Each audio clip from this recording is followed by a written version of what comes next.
Hi everyone, Andrea Tooley here, mom of 3, oculoplastic surgeon at Mayo Clinic. A few weeks ago on Instagram, I asked you for a Q&A, like ask me anything, what you want to know, what you want to hear about.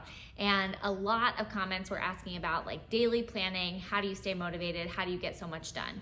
So first, I'll point you to my Instagram. If you're not following me on Instagram, then definitely head over there because I share a lot of my day in the life stuff there. But what I've said over the years, and I've been blogging, Instagramming, vlogging, YouTubing for years now, is that everything is a phase in life, and I feel like I'll have it good for about 6 months and then everything explodes and I have to reevaluate and recalibrate. And so things are constantly changing and evolving depending on what phase of life you're in. So for example, in medical school, during the first 1 to 2 years, I had a really strict schedule where I would get up early and I blogged every single morning. I wrote my blog post every morning for my blog. This was 15 years ago. Then I would go into work, or not work, I would go into school, and I never sat in the lectures, but I would go to the library or a room and I would do all of the lectures, and I would make these hot dog sheets with my notes. I would annotate my notes, write stuff on notes, and then make like these Q&A sheets. And you can watch old YouTube videos where I've talked about my study strategy for that. But I would spend all day working on those. Then we would often have a lab or something in the afternoon, and then I would go home. I would immediately go to the gym and I would work out read my notes on the elliptical always. Or on the treadmill. I would review my notes from that day. Then I would go home, make dinner, watch the lectures for the next day, and then go to bed. And I did this for 2 years straight. This was like my routine, but it doesn't stay the same in residency. So then in residency, I had a morning routine where I would go to the gym, get really early, like 4 a.m., get ready at the gym because I could shower, do my makeup really quickly and get ready at the gym. And then I would go to this little like kind of coffee shop area at Mayo Clinic, and I would study for an hour before heading off to clinic. And then I would go to clinic all day, and then I would come home and be exhausted. So I knew I wasn't gonna work out after work, and I knew I wasn't gonna study after work, and I would come home and just hang out with my husband. And that was my routine for residency. Fellowship, totally different. Now I'm a mom of 3, I'm an attending, and life is totally different. And honestly, it's been a different routine and a different strategy for kids 1, 2, and 3, and years kind of 1, 2, 3, 4, 5 in my career outside of training. I'm not a fellow anymore. I'm not a resident anymore. And I've been an attending for now going on 5 years. And everything changes. So when I had my first 2 kids, every single Saturday, I would go to the grocery store with both of them. I would take them to the grocery store. I literally did this for almost 3 years until my daughter was 3, I guess 3 whole years till my daughter was 3. Every single Saturday, we would go to the grocery store, go to the farmer's market, get all the food for the week. I would cook on Sunday, and then that would be our food for the whole week. And then during the week, I would often work out after work because my kids were little and we could play. But that's all changed now that I have kids who are a little bit older. Now my daughter's almost 3.5. My son is almost 2.5, and I have a newborn who's 3 months now. And what I found is that I cannot take all 3 of them to the grocery store. It is a disaster. It's unpleasant because they want to like walk and pick stuff out, and I'm holding the baby, and it's just like too much. So I've totally switched 100% to Instacart. I Instacart all of my groceries. They all are delivered. I still cook on Sunday so that we have food all week. But I've started working out in the mornings because in the afternoons when I get home, I want to spend all that time hanging out with my kids. And then bedtime is a disaster because we have a 3-year-old and a 2-year-old, and bedtime is just like the worst ever. And so we don't get bedtime completely done until 8:30 or 9. And then really I just want to kind of tidy up the kitchen and go to bed. So having those routines and those strategies be flexible and be able to change over the course of time, I think is really important. And the biggest thing is just having introspection. So checking in with yourself every 6 months. Is this routine still working? Is this routine still the best for me? And thinking about the pain points, like what's the most challenging aspect? For me, the worst thing is getting home from a day at work, being exhausted and having nothing prepared for dinner and stressing about what's gonna be the plan for dinner. And so to offset that, I cook a ton on Sundays because we don't really like to eat out very much. But maybe that solution for you is totally different. Maybe eating out is great and it's an easy way to do things. You also have to think about when you're gonna optimize your time. When is your brain most alert? Because that's what you wanna optimize for studying. When is your body most alert? Because that's what you wanna optimize for working out. I hate working out in the mornings. I hate it. It doesn't feel good in my body. But I know that right now, physical fitness in this postpartum phase is the thing that's gonna make me feel best.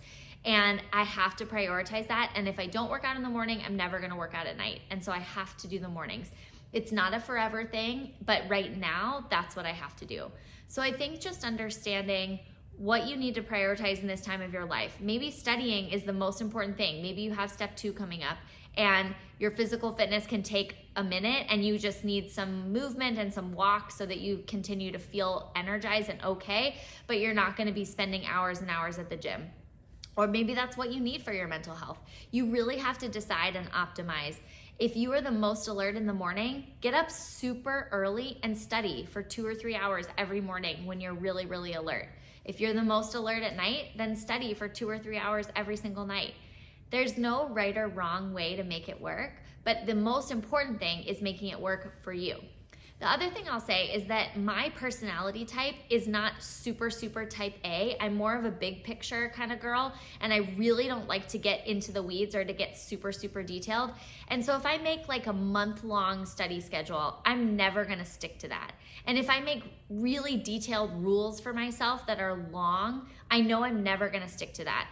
I'm more of a day-to-day planner, and I have better control of my focus when I'm planning only for short amounts of time.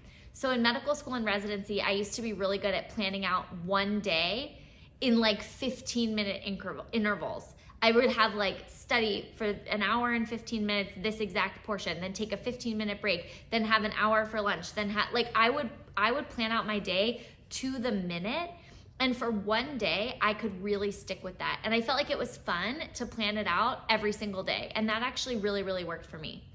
Now, in my stage of life now, I don't need to do that because I'm not studying as hard as I was, but I do like to have daily and weekly goals that help keep me on track. So it's kind of a loose framework with goals that I need to hit within this framework, but it doesn't make me feel too micromanaged. And so it's just the way that it works for me.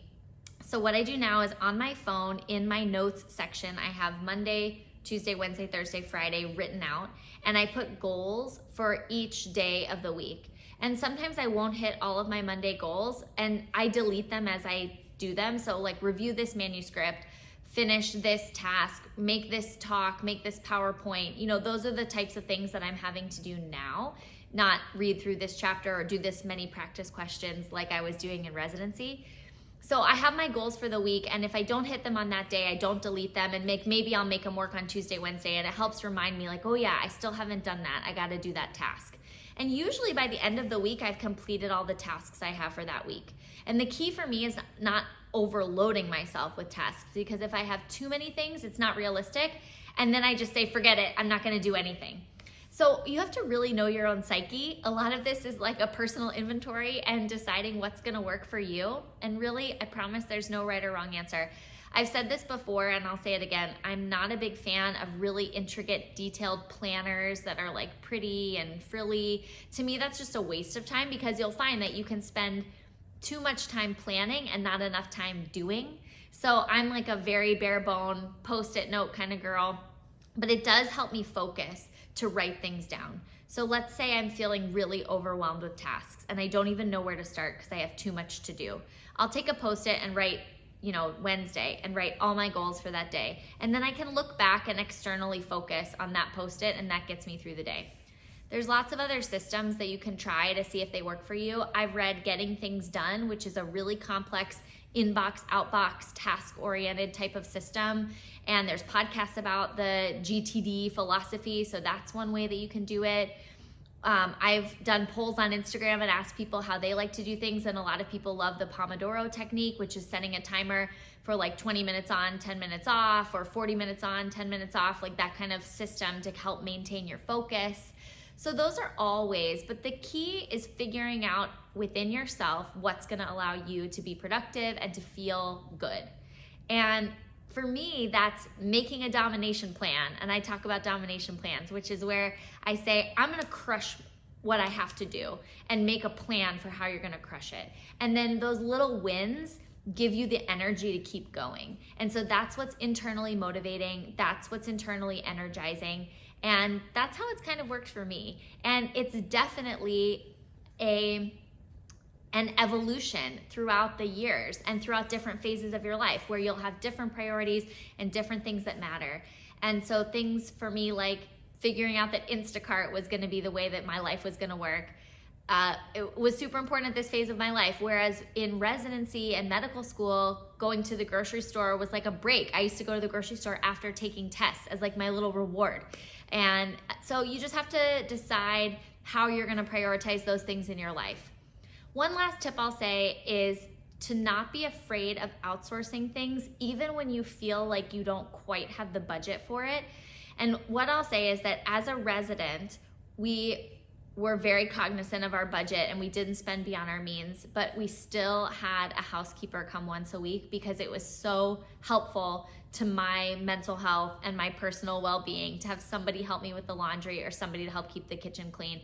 So if you can outsource things, my best tip for finding a housekeeper is finding one on either Craigslist or there's Facebook groups for your town or your city. And so sometimes you can ask around on Facebook and you can find good recommendations. So not necessarily like a big cleaning service, but just somebody who needs a little extra cash and you can work it out with them so that it's affordable for your budget. That might be a great option for you. Or finding local food delivery service or somebody who can cook some meals for you or your family. There's lots of creative ways that you can find that will benefit your life, and it's very individualized.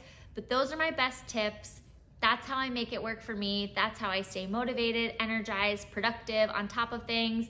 And does this work 100% of the time? No, of course not. Are we crushing it and dominating it 100% of the time? No. But we do the best we can, and I hope this inspires you and helps you out too. Bye.